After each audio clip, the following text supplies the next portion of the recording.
Welcome to another card making tutorial. Keep watching to see how this versatile tree design card with rhinestone and glitter accents is made.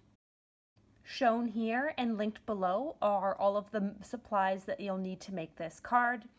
As you'll probably notice, the rhinestones and glitter paper are missing, and I'll show those later on in the video where you would add them.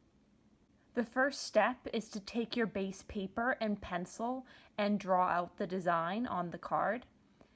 Once you have everything drawn out in pencil, simply take your pen and trace over the pencil lines that you just previously drawn. Here I'm using a green Faber-Castell pen. However, you could really use any pen that you wish, and a really easy way to customize the design would be to, of course, change the color that you're using. And once you've finished tracing over all of the lines, you essentially could leave the card just like this if you wanted a really simple, elegant, and plain version. Or if you want to add in a little bit of extra sparkle and accents to this card, I use some rhinestones in sparkly paper to do this.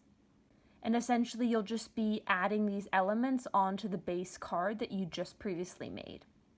So I started by laying out the rhinestones where I wanted them. And then I took my pencil and I just flipped my little square of green glitter paper over and drew out a few circles. And then I simply cut out each of these circles with my small pair of nail scissors. And then once I had the number of glitter circles I wanted, again like I had done with the rhinestones, I simply just laid them out on the card for where I would want them. Once I was happy with the placement of everything, I simply took my fast drying glue and glued everything on. And once the glue is dry, this sparkly version of this tree card is complete. I hope you enjoyed this tutorial for a really simple and versatile card. Thanks so much for watching.